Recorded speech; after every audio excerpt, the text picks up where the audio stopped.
reboot of the entire MCU.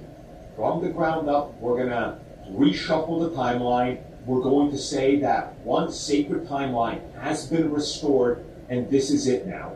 Everything that happens here.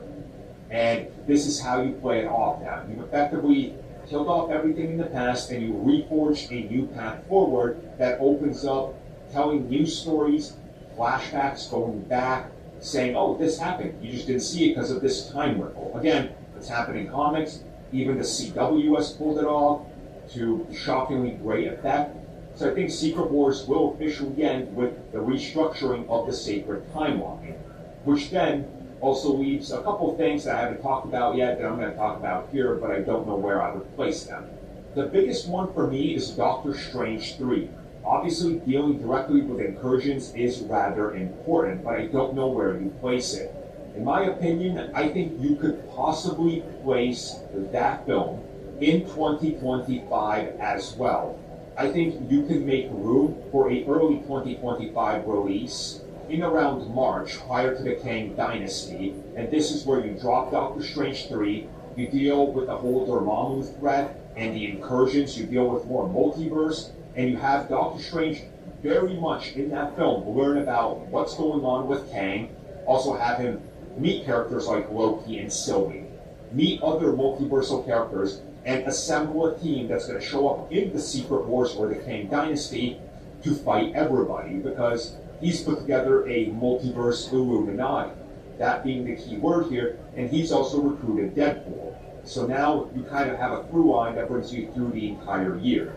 So now that we've done all that, we are officially at the end of 2025. Believe it or not, that's it. That's the phases. But don't you worry just yet, because alleged leaks and placeholders by Disney for the next couple of years have potentially revealed 4 films for 2026. So first up, let's talk about February 13th of 26. My guess is that this will be Celestials End of Time, a sequel to the Eternals, but obviously not called Eternals, called Celestials End of Time. I think this will be the epilogue to Secret Wars, hence the name End of Time.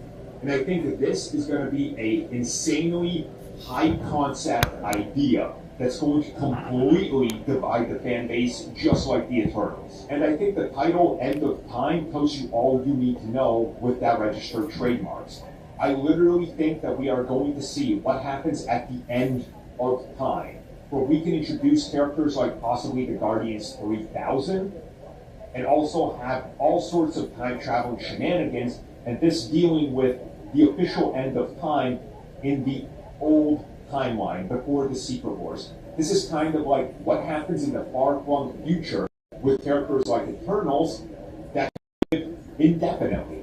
You're literally going to focus on what it means to meet your death at the end of the universe. Again, it's an insane high concept out there idea, but I hope that's what the Eternals continues to do. For better or for worse, I think you need this. Then on May 1st of 2026, again, it's an unknown Disney date, but if we just follow the pattern, early May is always a Marvel film. I think this is where you gotta make a statement. This is the new MCU. We're gonna give you a project you've been waiting for quite a long time. This is gonna be World War Hulk, coming at you right in that prime summer spot.